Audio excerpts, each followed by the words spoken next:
युद्ध विराम के बीच विश्व युद्ध की आहट। कि पूरा विश्व एक अशांति के दौर में प्रवेश करने जा रहा है। सिर्फ भारत पाकिस्तान युद्ध नहीं है, कुदरत का कहर अंत ही प्रारंभ है। और हम उस काल में हैं जहाँ पर ये पूरा तांडव हो रहा है और होगा। कुदरत का भी होगा, अतिवृष्टि है, धरती के हिलने के आपको मिलेंगे समाचार, उसमें बीमारियां हैं, बहुत कुछ है। अब तो ये प्रारंभ है सिर्फ। डिफेंस इंडस्ट्री में भारत का बजता डंका। बाय 2026-27 भारत के जीडीपी में हमारे डिफेंस इंडस्ट्री का बहुत बड़ा योगदान होगा। खंड खंड होता पाकिस्तान। बृहस्पति अतिचारी होता 14 मई को। 14 मई बलूचिस्तान ने आजादी घोषित कर दी। इससे बड़ा आपको क्या चाहिए।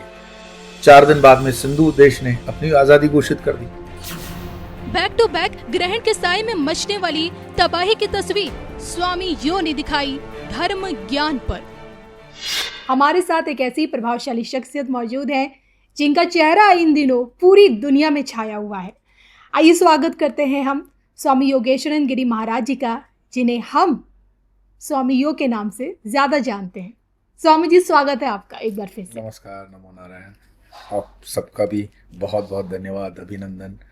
ये आप लोगों का प्यार ही है जी, और उस प्यार को मैं नतमस्तक होकर के एक बार फिर से धन्यवाद कहता हूँ। इस वक्त आप हर किसी की जुबान पर है, चारों तरफ आप ही की चर्चा हो रही है, क्योंकि आपकी जो भविष्यवाणियां हैं खासकर पड़ोसी मुल्क पाकिस्तान में ज़्यादा सुनी और देखी जा रही हैं। जो आपने पाकिस्तान के अंत की तारीख की जो घोषणा की थी, जो भारत पाकिस्तान के बीच के युद्ध का जो समय बताया था, उस पर सबसे पहले तो आपका फर्स्ट रिएक्शन में जानना चाहूँगी। मुझे खुशी तब होती कि अगर उन चीज़ों को जो पाकिस्तान में ज़्यादा वायरल है, अगर वो उसको सीरियसली लेते और उसमें से कुछ सीखते। पर दुर्भाग्य उस जगह का कि उस चीज़ को उन्होंने न अभी तक सीखा है न समझा है। जी, मैं अभी भी इन चीज़ों पर और जगहों पे भी कह रहा हूँ कि ये सीज़ फायर नहीं है, ये अर्धविराम है। ये युद्ध होकर के रहेगा और ये निर्णायक युद्ध होगा।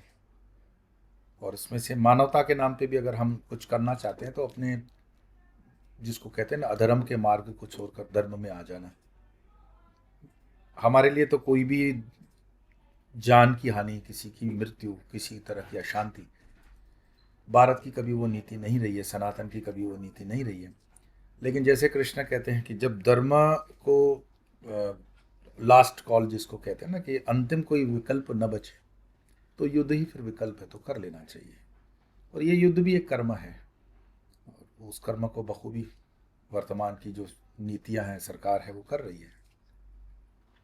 ठीक ही है। आप उस वक्त सुर्खियों में आए जब भारत पाकिस्तान के बीच युद्ध का माहौल बना हुआ था और 16 और 18 मई की जो आपने तारीख बताई थी, देवगुरु बृहस्पति का अतिचारी समय।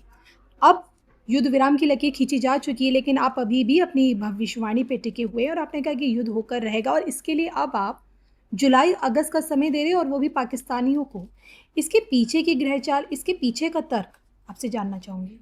आपके कई कार्यक्रमों में, मेरे ख्याल से पिछले 1 साल से तो हम सारे ये कार्यक्रम कर रहे हैं जिसमें 1000 दिन वाली भविष्यवाणी मैंने की है। It's on record.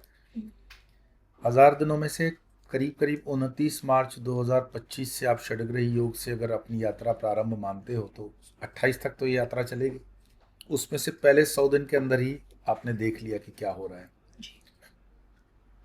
अब इससे ही जुड़ करके मैं कहूँ कि सितंबर के 7 तारीख को चंद्र ग्रहण है जो भारत में दिखाई देगा, और 21 तारीख को सूर्य ग्रहण है जो नहीं दिखाई देगा भारत में, परंतु ग्रहण का असर पूरे विश्व पर होगा।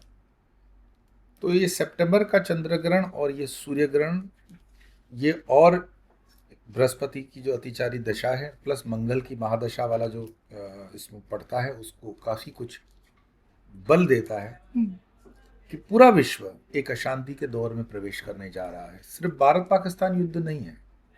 मैं तो उस युद्ध को यूरोप में होते हुए अमेरिका, रशिया, चाइना, पूरे विश्व को आगे की तरफ देख रहा हूँ। और ये पूरा जो स्पान है, चूँकि कॉमन मैन जो होता है, आम इंसान, उसको जीवन में क्या चाहिए? रोटी, कपड़ा और मकान, शांति। तो मैंने सिर्फ 1000 दिन कहे। 1000 दिन निकाल लोगे तब दूसरे स्पेल में चलेंगे।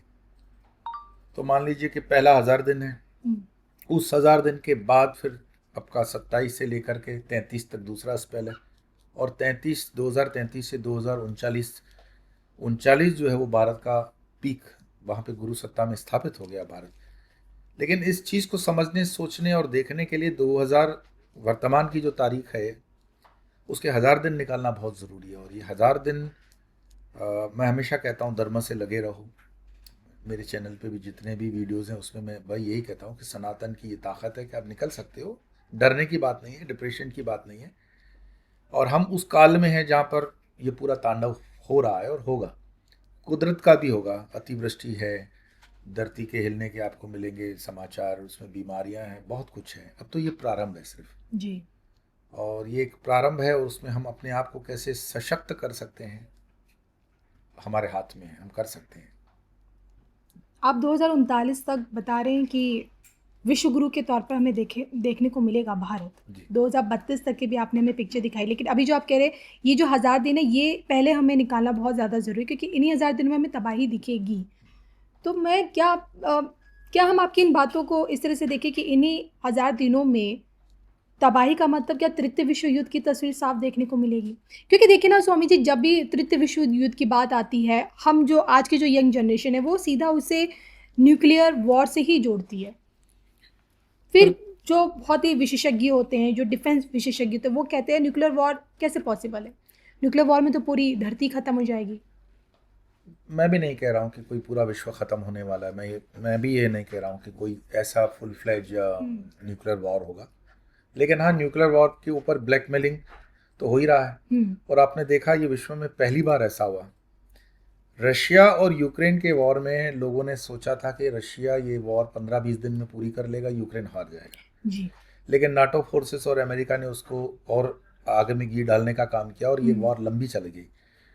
और रशिया भी कभी उसके ठिकानों पे ठीक से हमला नहीं कर पाया। तो जो इतने 75 सालों में धमकी दे रहा था हमारे पास बम है, हमारे पास न्यूक्लियर वेपन्स हैं, आप उस न्यूक्लियर वेपन वाले कंट्री यानी पाकिस्तान में अंदर घुस करके उनके ठिकानों को ठीक से आपने ध्वस्त कर लिया। और इतना विध्वंस कर लिया कि इजराइल अमेरिका को मानना पड़ा कि भारत के ब्रह्मोस मिसाइल्स ने बहुत सटीक एक निशाने लगाए। और होता क्या है कि जब आप डिफेंस की टेक्नोलॉजी में डिस्प्ले देते हो नहीं, या शो लगते हैं सारे डिफेंस के, तो उसमें हम बताते हैं कि इस अस्त्र की ये मारक शक्ति है, इस प्लेन की ये मारक शक्ति है इत्यादि। तो ये तो बताया जाता है, कंप्यूटराइज एआई की मदद से दिखाया जाता है। लेकिन भारत ने उसका डिस्प्ले लाइव करके दिखाया जी। और उसके बाद ब्रह्मोस मिसाइल की मार्केट में, आप जानते हो विश्व मार्केट के अंदर इतनी डिमांड हुई। तो ये चीज़ मैंने आपको अगर याद हो तो एक पॉडकास्ट के अंदर हमने ये की थी कि आने वाले दिनों के अंदर भारत का डिफेंस की वस्तुओं में काफ़ी बड़ा एक्सपोर्ट होने वाला है। हमारा बहुत बड़ा एक्सपोर्ट होगा, हम बहुत इस इंडस्ट्री को डोमिनेट करेंगे। और आप देखोगे कि आज हम 25 के अंदर चल रहे हैं, बाय 2026-27 भारत के जीडीपी में हमारे डिफेंस इंडस्ट्री का बहुत बड़ा योगदान होगा। हम बहुत दुनिया की बेहतरीन इसको डिफेंस इक्विपमेंट्स में आगे जा रहे हैं। तो ये डिस्प्ले हमने ऐसा दिखा दिया कि देखो उसके घर में घुस के मारा, और अपने ही टाइम पर जब हम चाहा शांति विराम करके निकल सकते हैं। और फिर अगर तुम ब्लैकमेल करोगे तो फिर अंदर घुसेंगे, फिर तुम्हें मारेंगे। तो यहाँ तक ऐसा नहीं कि बार बार यही काम करना है। पाकिस्तान की भी जैसे हमने घोषणा की थी कि भाई ये 4 टुकड़ों में टूटने वाला देश है। आपने देखा 14 मई को कई लोग पूछ रहे थे ना कि बृहस्पति अतिचारी हो गया, क्या हो गया जी। बृहस्पति अतिचारी होता 14 मई को। 14 मई बलूचिस्तान ने आज़ादी घोषित कर दी, इससे बड़ा आपको क्या चाहिए। 4 दिन बाद में सिंधु देश ने अपनी आज़ादी घोषित कर दी। पख्तूनख्वा में आप देख रहे हो कि क्या हो रहा है। और साथ साथ में जो पंजाब सूबा है पाकिस्तान का, उसके आर्मी के सारे जितने बड़े अफसर हैं, क्योंकि ऑफिस वो पूरी की पूरी defence dominated by Punjabi Muslims से, उनके परिवार तो सारे के सारे पाकिस्तान छोड़कर अमेरिका जा चुके हैं। तो अपने कगार पे, मतलब जिसको कहेंगे ना, ये अंतिम श्वासें गिन रहा है एज अ पाकिस्तान नेम की नेशन। जी। टूटने के बाद तो बलूची तो कहते हैं आज से कि हमें अब पाकिस्तान में गिनना ही मत, हम अलग हैं। और मैंने वो अपने वीडियो के माध्यम से वीडियो भी बनाया, मुझे वीडियो बनाया कि बलूचिस्तान को हमें सपोर्ट करना चाहिए।